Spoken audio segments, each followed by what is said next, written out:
Você já se perguntou se voltará a ver seu animal de estimação após a morte? Para muitos, a perda de um bichinho querido deixa um vazio difícil de preencher, uma dor que nem todos compreendem. No entanto, a palavra de Deus nos oferece uma perspectiva que consola. Em Eclesiastes 3:21, uma pergunta profunda é levantada: quem sabe se o espírito dos homens sobe para cima e se o espírito dos animais desce para baixo à terra? Essa interrogação, longe de ser um simples enigma, nos convida a refletir sobre a criação de Deus e seu cuidado por cada ser vivente. Hoje vamos explorar o que a Bíblia realmente diz sobre o destino de nossos animais de estimação e como essas criaturas refletem a ternura do Criador. Vamos revelar o que está por trás do vínculo espiritual que une humanos e animais. Você está pronto para entender o que Deus reservou para você e para aqueles que ama, até mesmo os de quatro patas? Desde o princípio dos tempos, quando Deus formou o céu e a terra, Ele não o fez apenas com a intenção de criar um espaço para o ser humano, mas moldou com suas próprias mãos uma criação inteira, cheia de vida, harmonia e propósito. Naquele jardim perfeito que conhecemos como Éden, não caminhavam apenas Adão e Eva, mas junto a eles habitavam animais de todas as espécies, formas e cores. Eles não foram um detalhe decorativo ou uma ideia de última hora. Cada criatura foi projetada com intenção, com uma razão espiritual que transcende nossa compreensão imediata. Gênesis 1:25 declara com clareza: e Deus fez os animais da terra conforme a sua espécie, o gado conforme a sua espécie, e todo animal que rasteja sobre a terra conforme a sua espécie. E Deus viu que era bom. Essa afirmação não apenas valida sua existência, mas a enche de valor. Deus não cria nada sem sentido. O que Ele chama de bom permanece impregnado de seu caráter eterno. O amor que sentimos por nossos animais de estimação não é um sentimento superficial, é uma extensão do mesmo afeto que fomos criados para dar e receber. E quando esse ser que nos acompanhou com fidelidade, alegria e ternura se vai, a dor que fica não é menor nem menos legítima do que a que sentimos por um ser humano. Muitos tentam minimizá-la, mas como negar a marca espiritual que eles deixam? Como ignorar essa conexão que parecia vir da alma? Para entender o que acontece com nossos animais de estimação após a morte, é necessário começar compreendendo por que eles foram criados. Em primeiro lugar, o ato da criação em si é uma declaração de amor divino. Não se tratou apenas de povoar o mundo, mas de dotá-lo de beleza, companhia e expressão viva do caráter de Deus. Os animais não cumprem apenas funções ecológicas ou alimentares, eles também foram testemunhas do caminhar do homem desde o início. Estiveram presentes quando Noé construiu a arca, não apenas como espécies a serem salvas, mas como participantes ativos do plano de redenção e testemunhas do pacto divino. Em Gênesis 9:10, Deus diz: também estabelecerei o meu pacto com todos os seres viventes que estão convosco, as aves, o gado e todo animal da terra que está convosco. Esse pacto não foi feito apenas com o homem, mas com cada ser vivente que o acompanhava. Isso nos revela que Deus incluiu os animais em seu plano não como peças menores, mas como parte de uma criação que Ele valoriza profundamente. Ao longo de toda a Escritura, vemos os animais como parte essencial de momentos-chave. O leão e o cordeiro representam imagens proféticas poderosas. O cordeiro foi símbolo de sacrifício e redenção. O jumento levou Jesus em sua entrada triunfal em Jerusalém, cumprindo uma profecia centenária. As pombas foram oferecidas como sacrifício pelos pobres. Os corvos alimentaram Elias em seu momento de necessidade. E em cada um desses exemplos, Deus não usou animais por acaso, mas como parte ativa de seus sinais, de sua provisão, de sua mensagem. Se Deus os usou para revelar sua vontade, se os incluiu em pactos, se os escolheu como veículos de profecia, como pensar que seu valor termina com a morte física? Como imaginar que aquilo que teve um papel tão próximo ao coração de Deus possa desaparecer sem deixar vestígios? A Bíblia nos leva a entender que tudo que foi criado com intenção tem um eco eterno. Em Eclesiastes 3:19 e 21, uma reflexão que acompanhou gerações inteiras é apresentada. Porque o que acontece aos filhos dos homens e o que acontece aos animais, um mesmo destino é: como morre um, assim morre o outro. E todos têm o mesmo fôlego. Quem sabe se o espírito dos filhos dos homens sobe para cima e se o espírito dos animais desce para baixo à terra? Essa não é apenas uma pergunta filosófica. É uma porta aberta para a possibilidade de que os animais tenham uma dimensão espiritual mais profunda do que imaginamos. Quando observamos com atenção as palavras de Deus e suas ações em relação à criação, notamos que Ele nunca fez uma separação radical entre o homem e os animais em termos de cuidado. Ambos foram alimentados, ambos receberam bênçãos, ambos foram testemunhas de sua glória.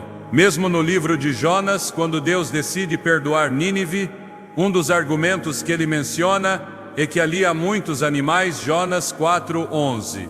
Isso nos mostra que Deus não tem compaixão apenas pelos humanos, mas também se preocupa com cada criatura vivente.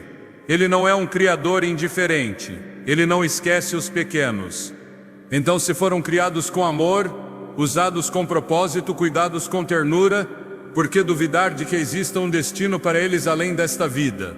Ao longo dos séculos, muitas pessoas sentiram que seus animais de estimação eram mais do que simples bichos.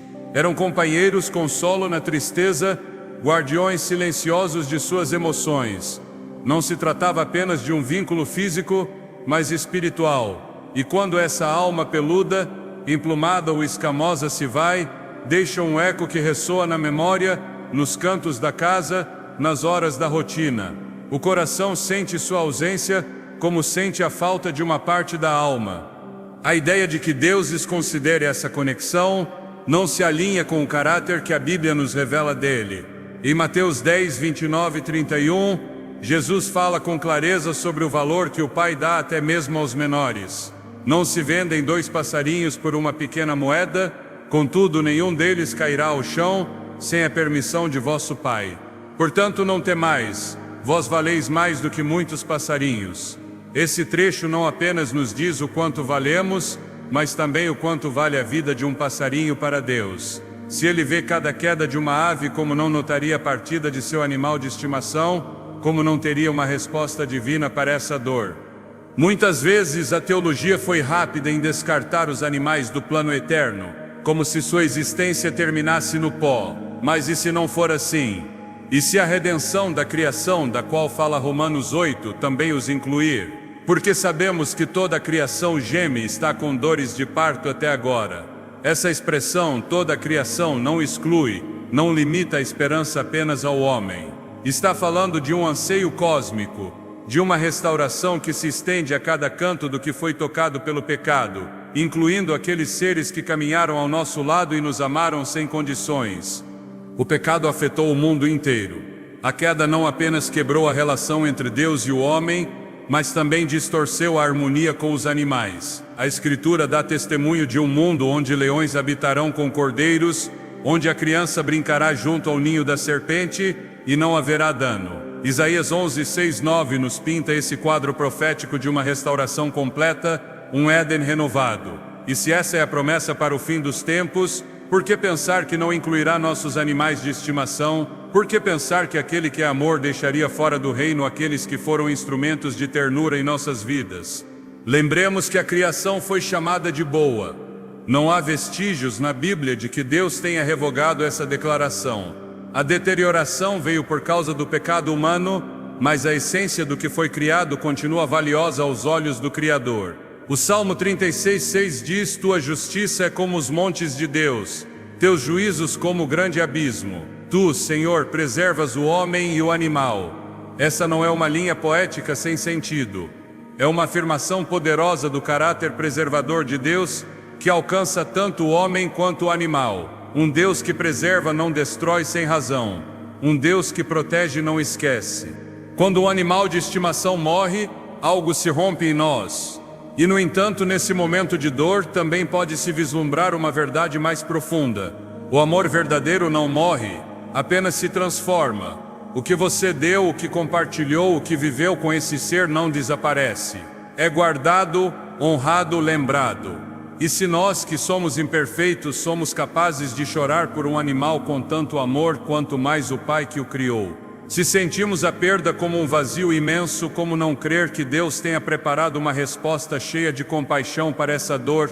A criação não será esquecida. Nada do que Deus fez será desperdiçado. E embora não tenhamos todos os detalhes de como será a vida eterna, sabemos que será um lugar de plenitude, alegria e restauração. Apocalipse 21:5 diz: Eis que faço novas todas as coisas. E nesse todas as coisas podemos encontrar consolo. Podemos imaginar, sem medo, que aquilo que foi amado, que refletiu o amor de Deus, que nos ensinou a cuidar, a proteger, a sentir, terá um lugar nesse novo céu e nova terra que Ele promete.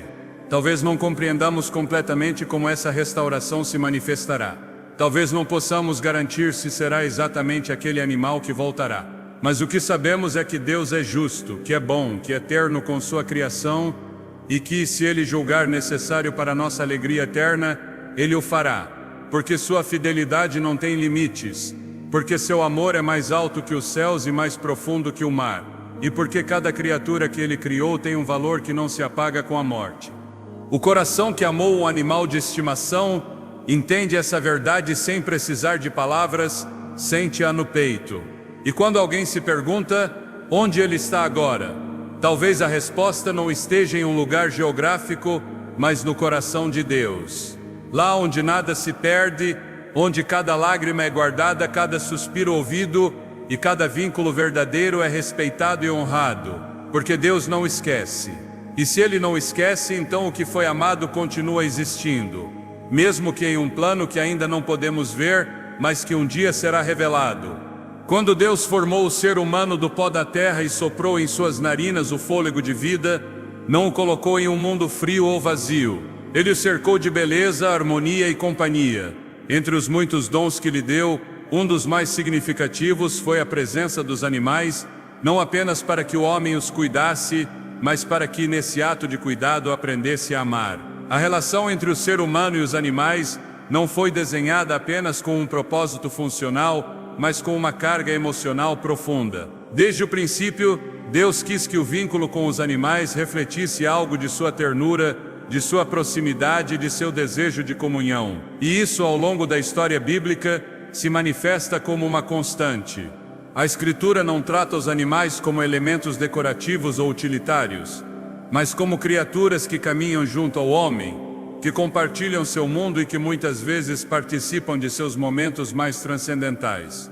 Quando Adão recebe a tarefa de dar nomes a cada um dos animais, ele não está apenas organizando um zoológico, mas participando de uma conexão direta com eles. Gênesis 2:19 diz: Formou, pois, o Senhor Deus da terra toda a besta do campo e toda a ave dos céus, e as trouxe a Adão para que visse como as chamaria.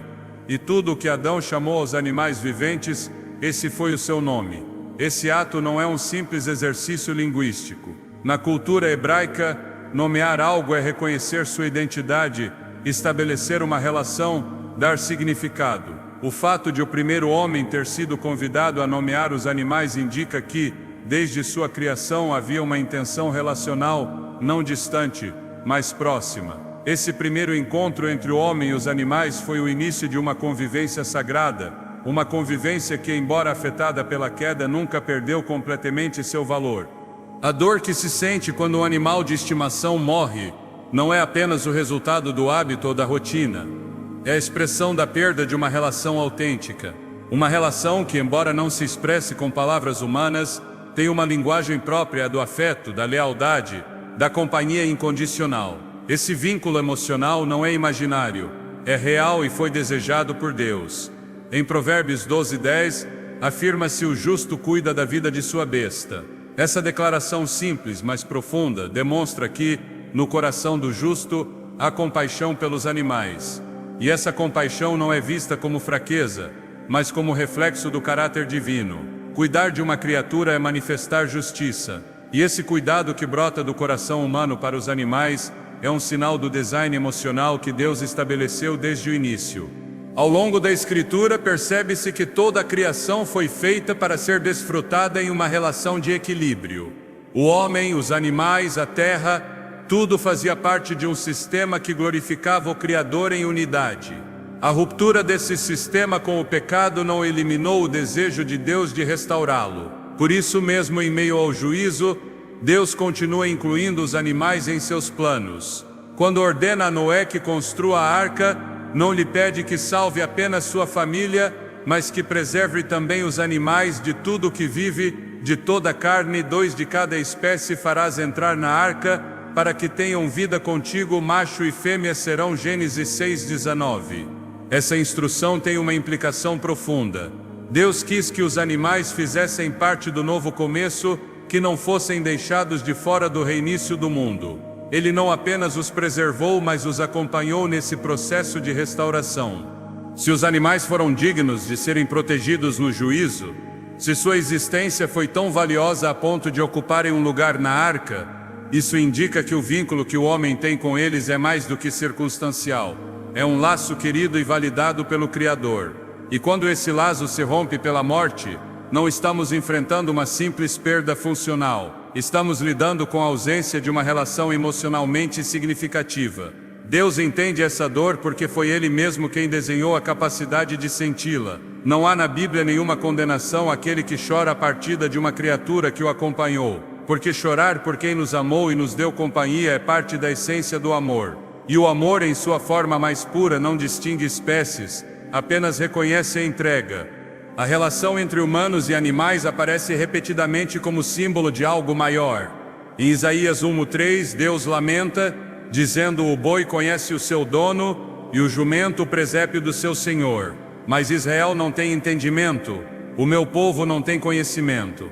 Nesse trecho, os animais são apresentados como exemplos de lealdade e reconhecimento, em contraste com a dureza do coração humano. Não se trata apenas de uma figura literária, mas de uma afirmação que valoriza a capacidade dos animais de formar vínculos, de lembrar, de responder com fidelidade. Isso reforça a ideia de que os laços que eles formam com os seres humanos não são apenas instintivos, mas participam de um design emocional mais amplo. Em muitas ocasiões, os animais foram instrumentos na história redentora de Deus.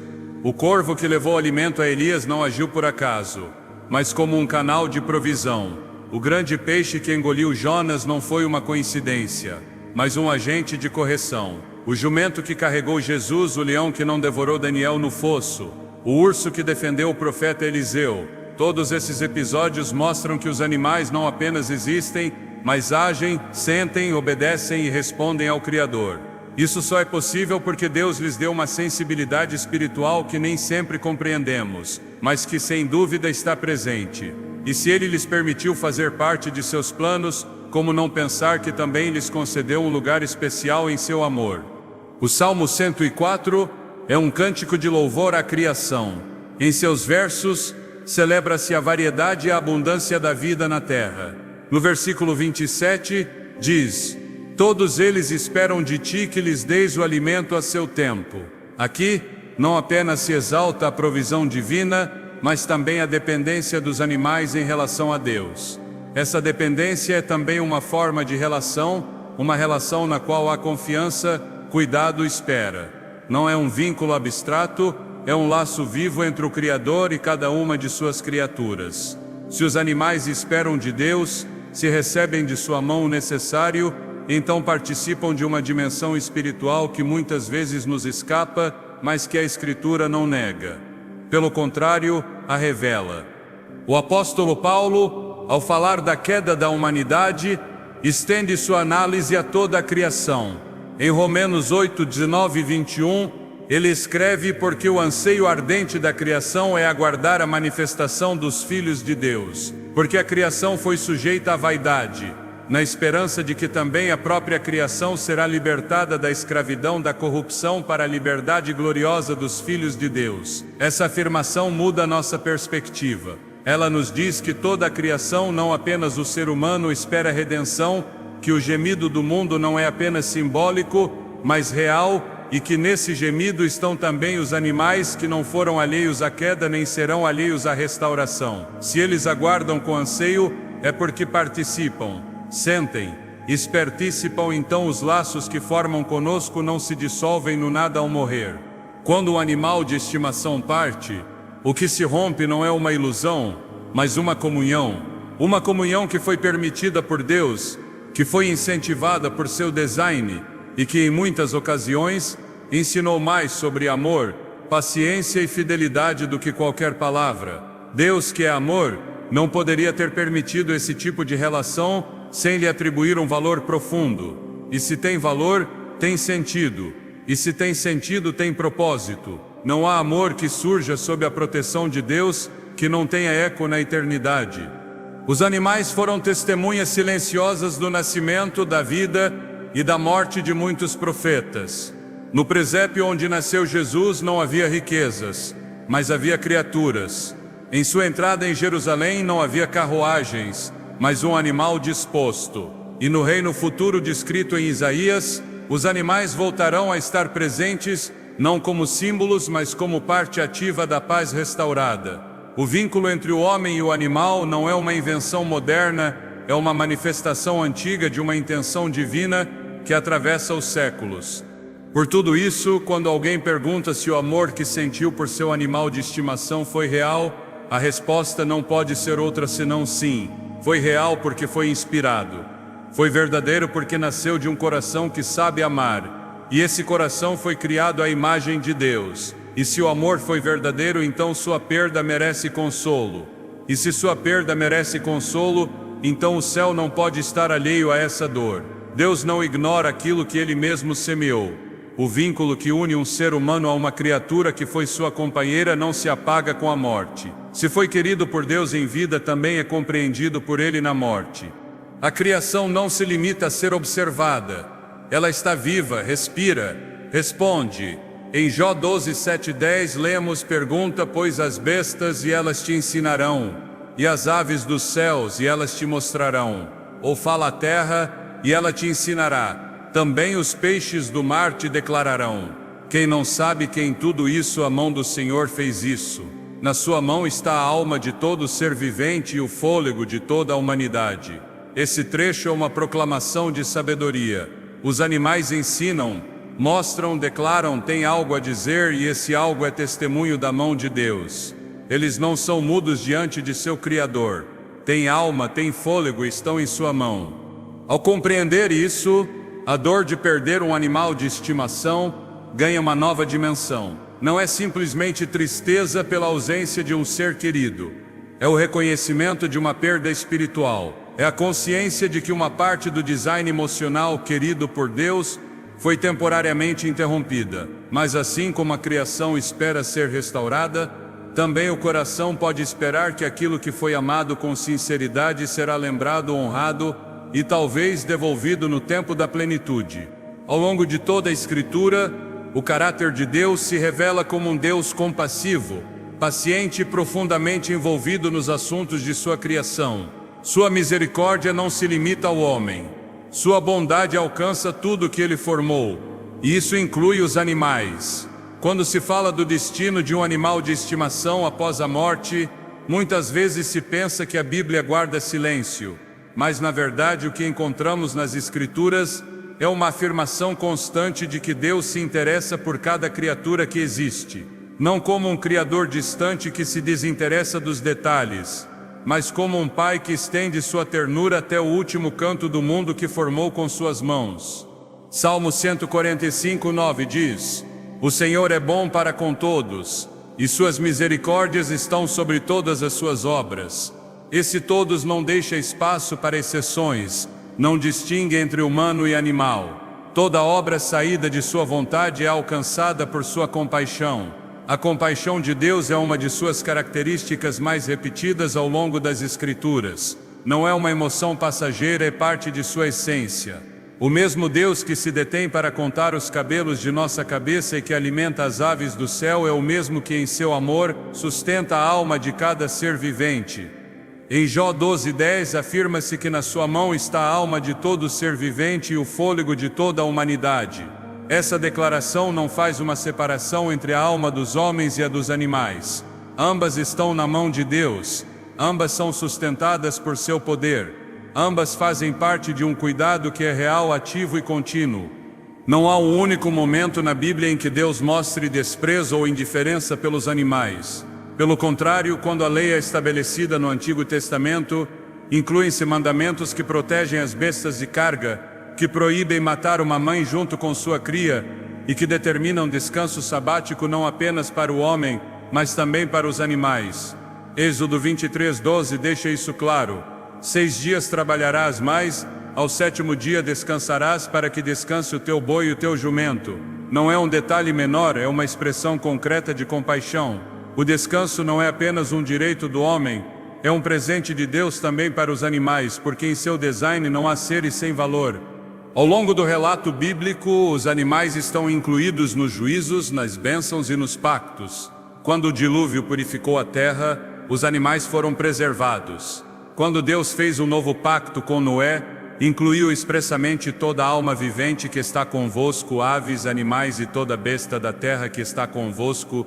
Gênesis 9:10. Essa inclusão não é simbólica, é literal. Deus estabelece seu compromisso não apenas com o homem, mas com toda a criação. Essa fidelidade não mudou. A compaixão de Deus é constante.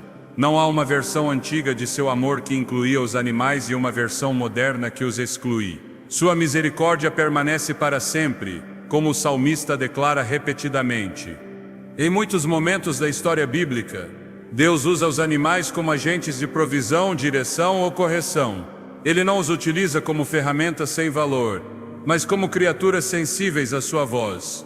O corvo que leva alimento a Elias, o grande peixe que resguarda Jonas, a jumenta que vê o anjo quando Balaão não o enxerga, são apenas alguns exemplos. Essas criaturas não agem por impulso cego.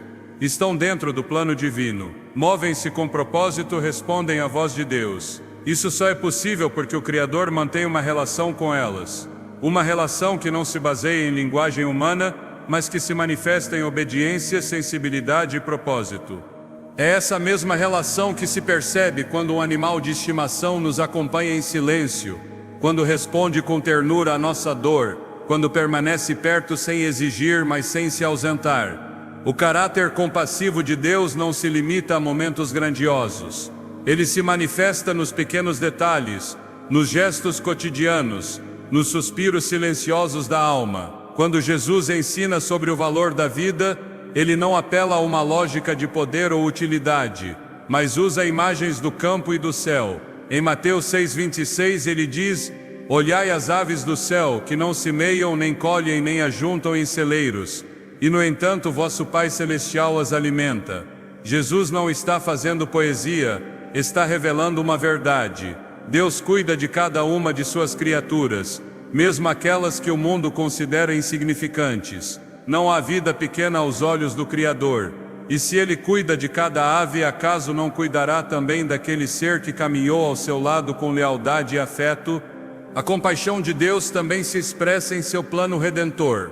Quando Romanos 8 descreve a esperança da criação, o faz usando termos que evocam sofrimento e expectativa.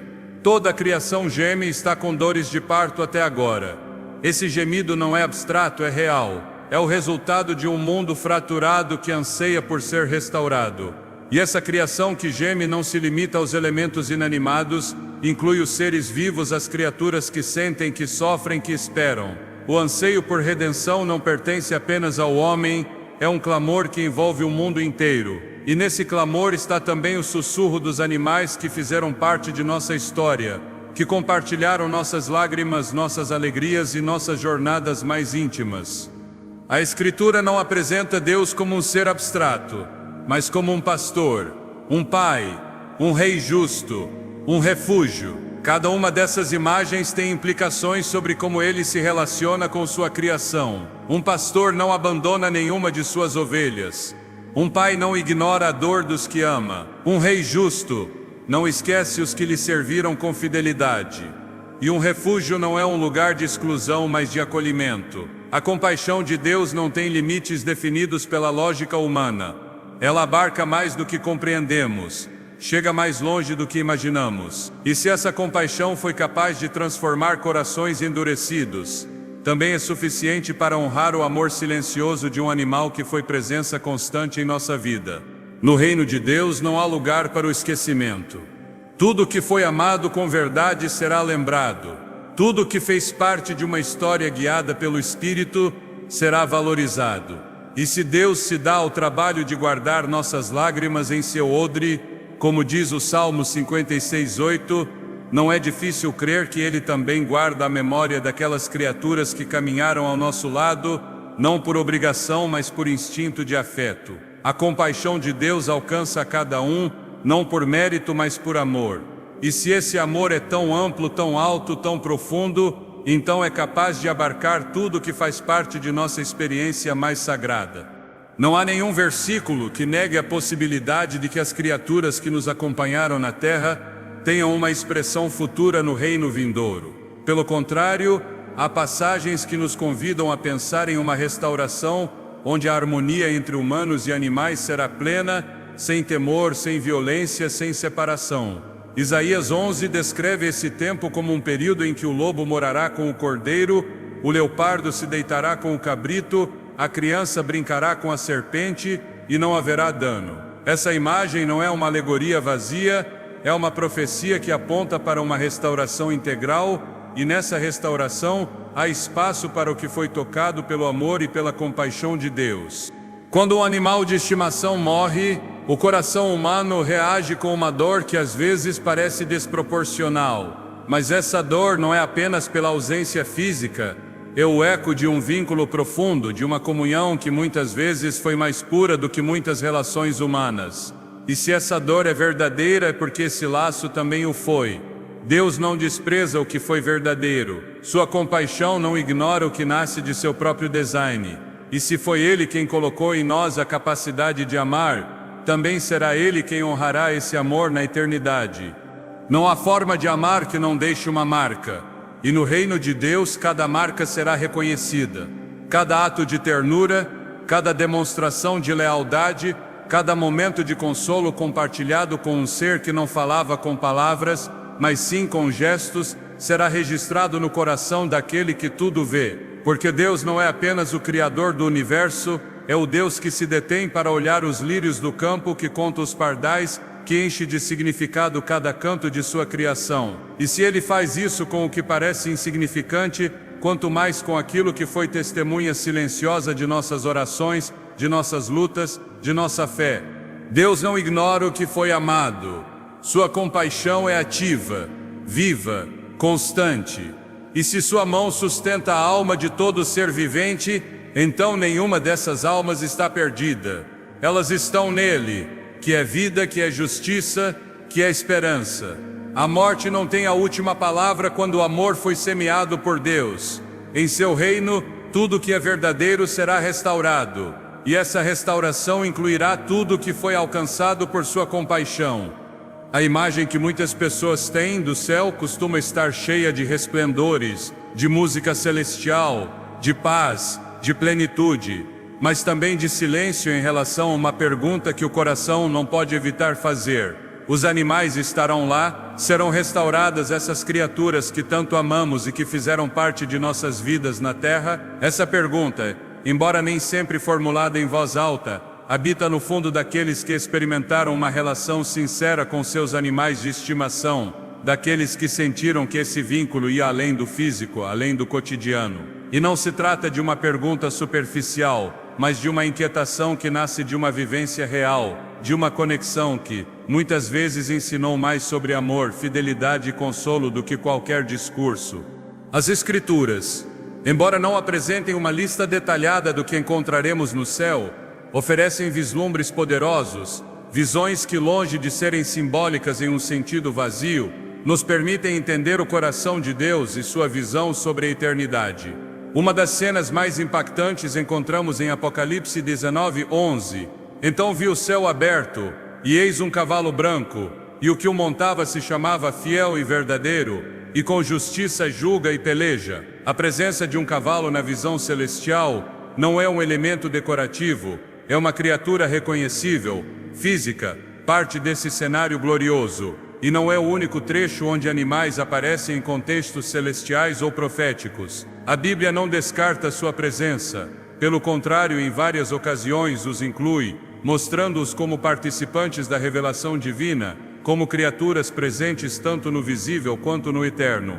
Isaías 11 desdobra uma profecia que revela uma restauração da harmonia perdida. Uma nova ordem onde não há violência, nem temor, nem dor entre as criaturas, Morará o lobo com o cordeiro e o leopardo se deitará com o cabrito. O bezerro, o leão e a besta doméstica andarão juntos, e uma criança os pastoreará. Essas palavras não se limitam a transmitir uma mensagem figurada de paz. Elas representam um estado real de convivência entre seres que hoje, por natureza, vivem separados por instinto ou ameaça. O que Isaías descreve não é uma metáfora sem implicações concretas, mas uma promessa de restauração universal. E se a restauração, a justiça.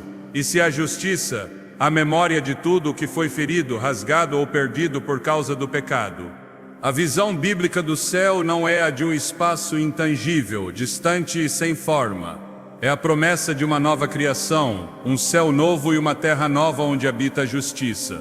Apocalipse 21 o descreve com palavras que comovem a alma. E ouvi uma grande voz do céu que dizia: Eis o tabernáculo de Deus com os homens, e ele habitará com eles. E Deus enxugará toda lágrima de seus olhos, e já não haverá morte, nem pranto, nem clamor, nem dor. Nesse cenário de cura total, como imaginar que o que foi fonte de consolo, o que foi expressão de amor puro, ficará de fora? A eternidade que Deus promete não é uma repetição do Éden original, é uma superação gloriosa, mas há um fio invisível que une ambos, a convivência entre o ser humano e os animais. No princípio, antes da queda, Adão e Eva viviam em harmonia com todas as criaturas, não havia temor, nem ameaça, nem distância.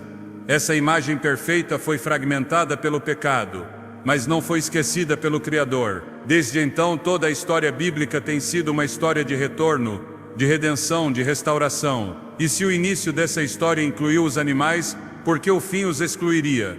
Romanos 8:21 afirma que a própria criação será libertada da escravidão da corrupção para a liberdade gloriosa dos filhos de Deus. Essa promessa não se dirige apenas ao homem, abarca tudo que foi submetido à vaidade, tudo que foi afetado pela queda. Essa criação não é uma ideia abstrata. Inclui os campos, os mares, os céus e também os seres que neles habitam. O anseio por liberdade não é propriedade exclusiva da alma humana. A palavra nos revela que a criação inteira geme. É um gemido que se ouve nos uivos do vento, nos batimentos de um coração fiel, nos olhos que se apagam ao fim do caminho. Um gemido que o Pai ouve, que não ignora, que será respondido com a promessa cumprida de uma criação redimida. Ao longo das Escrituras reitera-se uma verdade essencial: Deus é justo e sua justiça não é parcial, não atua pela metade. O que foi tocado por sua graça, o que fez parte do amor, não é esquecido no reino. E se fomos capazes de amar uma criatura com sinceridade, se esse vínculo foi reflexo do amor de Deus em nós, então ele não pode ficar sem resposta. Porque o céu não é apenas um lugar, é um cumprimento. É a restauração de tudo que foi quebrado. É a resposta final a cada lágrima que foi derramada por amor, mesmo que esse amor tenha tido a forma de patas, penas ou escamas. A esperança cristã não é uma ilusão construída sobre sentimentos. É uma esperança fundamentada na fidelidade de Deus, uma fidelidade que não esquece, que honra, que guarda a memória. Por isso, quando se pensa no destino de um animal de estimação que partiu, não é preciso buscar respostas na lógica limitada deste mundo, mas na promessa de um Deus que faz novas todas as coisas. Em Apocalipse 21:5, está a declaração mais poderosa: Eis que faço novas todas as coisas.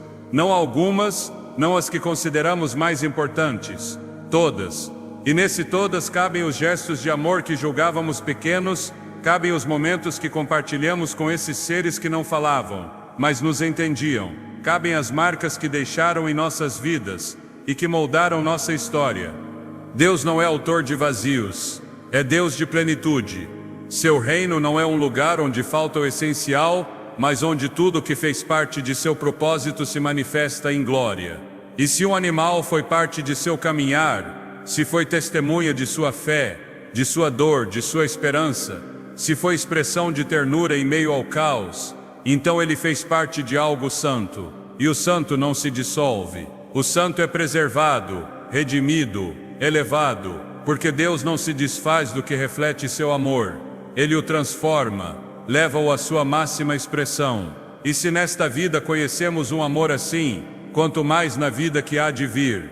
O reino dos céus, segundo os ensinamentos de Jesus, não é uma desconexão do que vivemos, mas uma consumação. E se a criação foi boa, como afirma Gênesis, e se o cuidado por essa criação foi parte da justiça, como diz Provérbios, então o que foi bom não será esquecido, será restaurado, porque o céu não é uma evasão da realidade, mas seu cumprimento perfeito. E nesse cumprimento não faltará nada do que foi semeado com verdade. O que foi amado com sinceridade fará parte do gozo eterno, e o que foi dor por uma perda será curado com a presença gloriosa do que foi restaurado. Ninguém que tenha experimentado um vínculo real com um animal de estimação duvida do valor desse laço. É uma relação que, embora não se explique com palavras, se grava na alma. E o que se grava na alma com amor não se perde.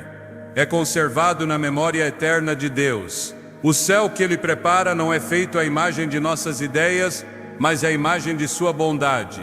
E nessa bondade, nada que tenha sido expressão de seu amor é descartado. Nesse céu, tudo que foi alcançado pela graça terá seu lugar. A plenitude não exclui, a plenitude abraça. E se no reino de Deus não haverá mais pranto, então tudo que causou lágrimas será respondido com alegria. Se a dor por um animal de estimação foi real, então também será real a resposta de Deus a essa dor. A Bíblia não oferece uma lista definitiva dos seres que estarão no céu, mas oferece uma visão poderosa de um Deus que restaura, que redime, que faz novas todas as coisas. E essa restauração é mais ampla do que podemos imaginar, porque seu amor não tem fronteiras, nem sua compaixão conhece limites. No reino de Deus, não haverá separação entre o criado e o amado. Ali, tudo que glorificou seu nome, mesmo na mínima expressão de ternura, terá seu reflexo eterno.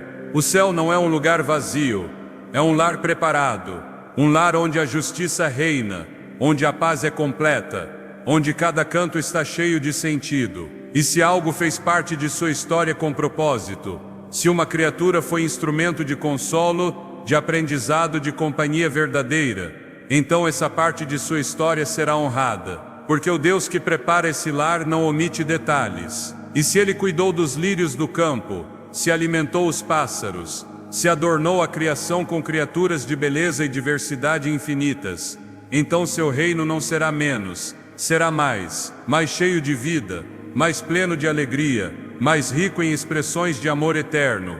Nada que foi feito com amor será descartado na eternidade. E se Deus prometeu um céu onde não há mais morte nem dor, então também prometeu que tudo o que causou esse dor será redimido, não pela nostalgia, mas pela plenitude, não pelo recuerdo, mas pela restauração. O céu não é apenas o fim do sofrimento, é a resposta definitiva ao anseio mais profundo da alma. E esse anseio inclui, para muitos, voltar a encontrar aquele ser que fez parte de sua vida com uma fidelidade que só pode vir do alto.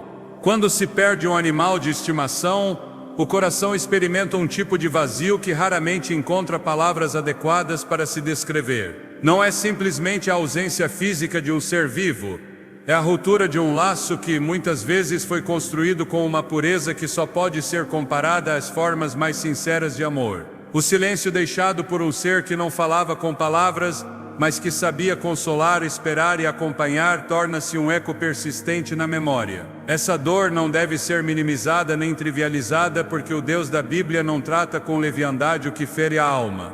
No Salmo 34:18, lemos: perto está o Senhor dos que têm o coração quebrantado e salva os contritos de espírito.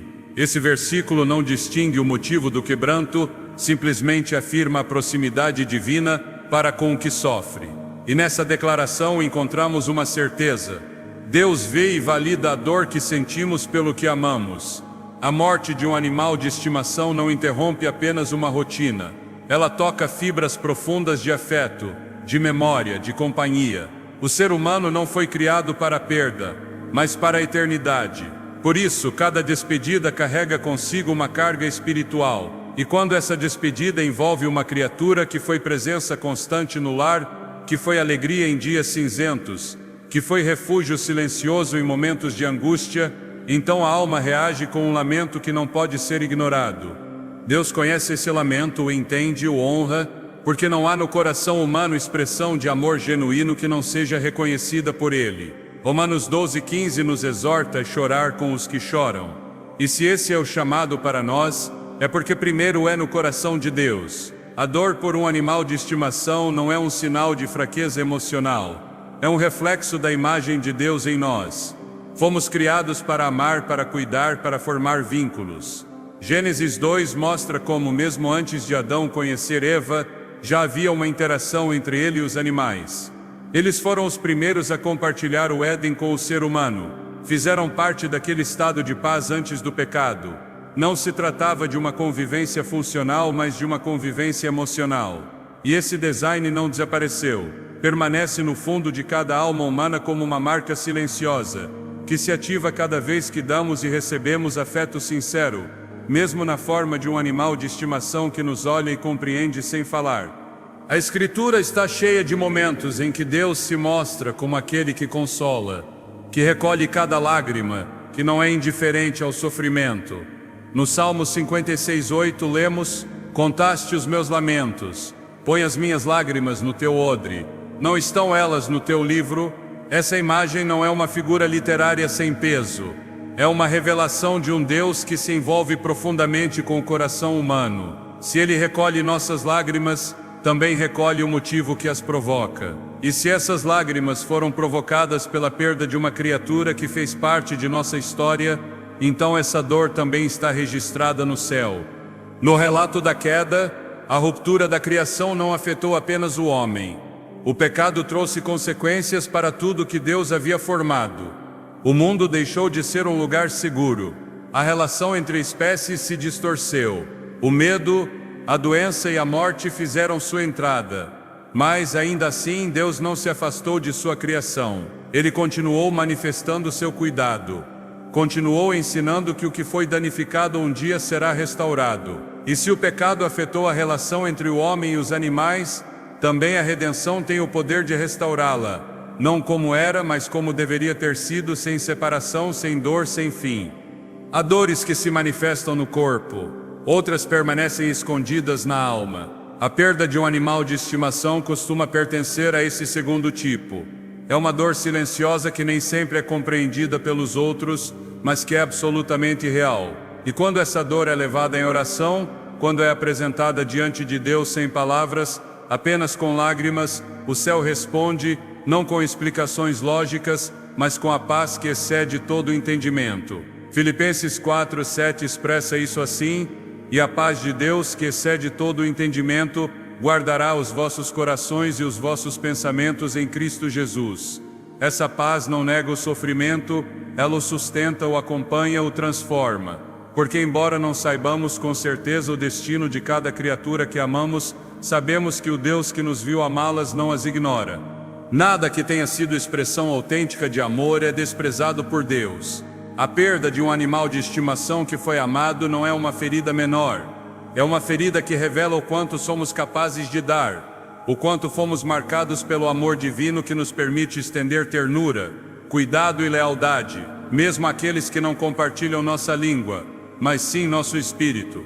Porque há uma conexão que transcende as palavras, uma conexão que nasce do próprio design de Deus. Essa capacidade de sentir tristeza por sua partida não é fraqueza, é humanidade, é reflexo de uma sensibilidade que vem do alto, e essa sensibilidade é parte do coração que Deus honra. A esperança que o Evangelho oferece não é uma esperança vaga, é uma certeza fundada na fidelidade de um Deus que não se contradiz, um Deus que chama de bom o que criou e que promete fazer novas todas as coisas. E nesse todas está incluído aquilo que amamos, aquilo que nos fez melhores, aquilo que refletiu, ainda que parcialmente, a constância e o amor incondicional que só pode ter origem em Deus. A Bíblia não condena o luto por um animal de estimação, não o minimiza, não o ignora, porque o Deus que a inspirou é um Deus que consola, que recolhe o que se quebra, que dá sentido até mesmo à dor. O coração humano foi criado para ansiar por restauração. Essa profunda necessidade de voltar a ver o que se perdeu, de recuperar o que foi amado, não é fruto de um desejo egoísta, mas reflexo do propósito divino inscrito no mais profundo da alma. Desde o momento em que o pecado fraturou a perfeição do Éden, tudo que foi criado ficou submetido à espera daquele dia prometido em que tudo será feito novo. Esse anseio não é apenas humano. A criação inteira, segundo Romanos 8:22, geme unida, com dores de parto até agora. Nesse gemido está incluído o que fez parte de nossa história, o que compartilhou conosco momentos que deixaram marcas, o que amamos com sinceridade e perdemos com dor. A restauração que Deus promete é mais ampla do que a mente pode abarcar. Não se trata de voltar a um ponto anterior, mas de experimentar uma plenitude glorificada, onde tudo o que foi ferido será curado, e tudo o que foi valioso será lembrado. As Escrituras nos revelam que Deus não esquece o que formou com suas mãos, nem o que foi marcado por seu amor. O plano divino não é destruir e começar do zero, mas redimir e restaurar. Em Apocalipse 21:5 declara-se: "Eis que faço novas todas as coisas." Essa afirmação não aponta para uma substituição, mas para uma transformação. O que fez parte de uma história tecida por amor, o que refletiu ternura, companhia, lealdade, está incluído nesse todas as coisas. Se Deus é capaz de restaurar os anos que a locusta devorou, como promete em Joel 2:25, também é capaz de devolver o que foi parte de nossa vida de forma significativa. A restauração divina não é parcial, é completa. Abarca tanto o visível quanto o invisível, o grande e o pequeno, o humano e o que não é humano, mas que participou do caminho do homem rumo ao seu propósito. O reino vindouro não será um lugar de lembranças dolorosas, mas de plenitude. Ali não haverá espaço para a ausência, porque a presença de Deus preencherá tudo. E se neste mundo o animal de estimação pôde refletir, ainda que de forma limitada, a bondade e a fidelidade que vem do céu, então sua existência não foi em vão. Deus não desperdiça o que usou para ensinar, para curar, para acompanhar. A esperança que Ele oferece não apenas consola a alma. Ela promete que nada que foi semeado com amor ficará sem fruto. E se o que foi amado tem um eco na eternidade, então o que foi perdido hoje pode fazer parte do que será restaurado amanhã.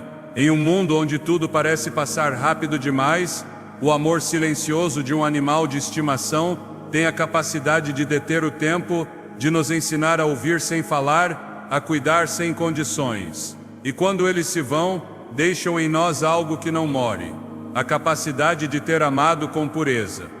Essa experiência, longe de ser esquecida na eternidade, pode ser a semente de algo que Deus valoriza profundamente. Não se trata apenas de saber se os veremos novamente, mas do que Deus fez crescer em nosso caráter por meio deles. Talvez o céu não nos entregue uma cópia do que tivemos, mas a revelação de quanto fomos transformados por esse vínculo. O olhar de um animal de estimação pode ter sido o primeiro reflexo de fidelidade que entendemos, o primeiro consolo que não pedimos, mas recebemos, a primeira lição de entrega sem exigir nada. E se isso foi possível na terra, quanto mais será na eternidade, quando tudo o que nos formou para amar se apresentará diante de Deus como evidência viva de que seu amor deixou marcas.